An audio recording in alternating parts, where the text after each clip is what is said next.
Sahabat pembelajar, ketemu di video keempat pengantar hukum pajak.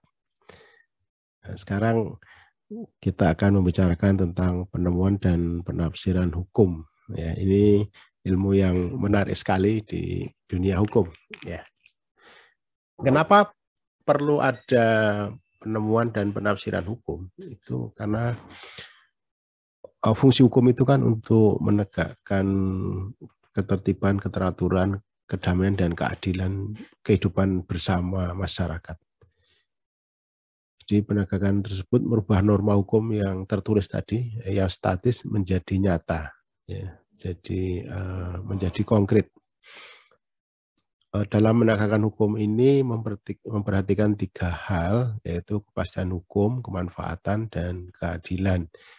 Jadi ini menurut Prof. Sutikno, mengapa kita perlu penemuan hukum dan penafsiran hukum. Nah, kalau memperhatikan kepastian, kemanfaatan, dan keadilan ini, Prof. Tikno mengutip dari Rydberg, ya, Gustav Rydberg, ya, ini ahli hukum dari Jerman. Teorinya masih dipakai sampai sekarang. Nah, kemudian pembentukan hukum itu selain undang-undang yang tertulis juga bisa dilakukan oleh hakim. Ya, ada gium judge make law. Jadi hakim itu membuat undang-undang. Itu dasar hukumnya ada di pasal 22 AB. Ini peraturan zaman kolonial Belanda, ya. Hakim yang menolak untuk menyelesaikan suatu perkara dengan alasan bahwa peraturan perundang-undangan yang bersangkutan tidak menyebutkan, tidak jelas atau tidak lengkap, maka ia dapat dituntut untuk dihukum karena menolak mengadili. Jadi hakim juga bisa diadili kalau dia menolak. Artinya apa? Hakim tidak boleh menolak. Nah, ini juga sudah diadopsi di Undang-Undang Kekuasaan Kehakiman di pasal 10 ayat 1, ya. Mirip, ya. Jadi ya, hakim tidak boleh menolak kasus yang datang di mejanya. Nah, kemudian seperti saya sampaikan di depan tadi, hukum tertulis itu selalu ketinggalan dengan peristiwanya. Karena tertulis itu jadi statis, kan. Dan hukum merupakan sesuatu hukum di masyarakat itu dinamis, ya. Terbuka dan mengalami perkembangan dari masa ke masa. Ya. Jadi bukan hanya bahwa undang-undang itu selalu berubah, ya, tapi kondisinya masyarakat itu selalu selangkah ke depan daripada hukum yang tertulis. Inilah nanti kenapa perlu penemuan dan penafsiran. Nah, jadi untuk mengatasi perbedaan tersebut, ya, perlu penemuan hukum. Ya. Selain itu tidak ada undang-undang yang benar-benar sempurna, ya, tidak ada. Setebal apapun undang-undang itu tetap tidak akan sempurna. Jadi ada kalanya tidak lengkap, ada kalanya ya tidak jelas, ya. Tetapi harus dijalankan. Apalagi kalau sudah sampai ke hakim, dan hakim tidak boleh menolak. Ya, jadi harus. Nah, makanya nanti hakim bisa melakukan penemuan hukum atau revinding, ya. Ini bahasa Belanda dari penemuan hukum itu. Proses tersebut lazimnya diartikan sebagai proses pembentukan hukum oleh hakim. Nah, ini menurut Bambang Sutioso, ya. Ini juga ahli hukum dari Jogja, tepatnya dari UII, dan disertasinya tentang penemuan hukum, ya. Seingat saya juga di bawah promotor Prof. Tikno. Nah, penafsiran hukum ini jadi sama seperti tadi, ya, bahwa kodifikasi hukum itu menjadikan beku, statis, dan sukar berubah. Dan hakim harus menegakkan hukum di tengah-tengah masyarakat yang bersifat dinamis. Maka perlu penafsiran. Gini, ketika Undang-Undang Pajak itu dibuat tahun 83, kemudian diterapkan di tahun 2022 atau saat ini, ya kondisinya yang ditulis tahun 83 itu pasti sudah berbeda dengan saat ini. Nah, sekarang kita akan membicarakan tentang penafsiran. Jadi ada penemuan, ada penafsiran. Penafsiran itu ada beberapa. Setidaknya kita bahas 10 deh di sini yang paling sering digunakan di dalam praktek maupun dalam referensi ilmu hukum. Yang pertama itu penafsiran tata bahasa gramatikal. Ada yang mengatakan letterleh, gitu, ya, penafsiran kata. Memang berdasarkan bunyi dalam undang-undang. Jadi apa sih arti undang-undang? Apa sih arti kata-kata dalam undang-undang itu? Atau apa arti frase dalam undang-undang itu? Nah, itu mengartikan sama gramatikal. secara tata bahasa. Yang kedua, sahih atau autentik. Ini penafsiran yang dilakukan oleh pembuat undang-undang. Nah, letaknya itu ada di penjelasan undang-undang. Jadi penjelasan undang-undang itu sebetulnya bukan norma hukum, tapi itu penafsiran hukum yang dibuat oleh pembuat undang-undang. Maka disebutnya sahih atau autentik. Kalau kita belajar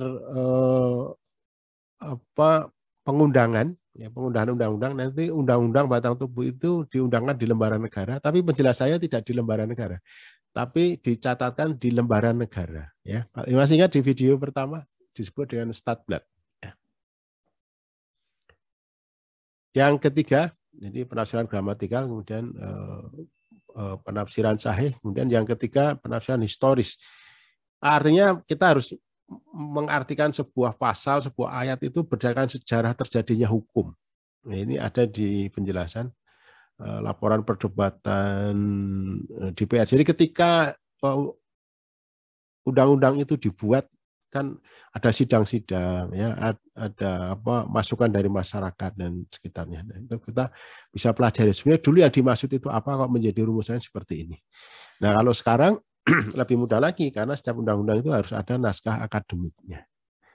Nanti dalam naskah akademik itu kita bisa pelajari apa aspek filosofisnya, apa aspek sosiologisnya, apa aspek yuridisnya. Jadi akan lebih jelas memahami apa sih yang dimaksud dengan suatu pasal atau ayat. Kemudian yang keempat, sistematis atau dogmatis. Ini menilik susunan yang berhubungan dengan bunyi pasal-pasal lain, baik dalam undang-undang itu maupun undang-undang lain.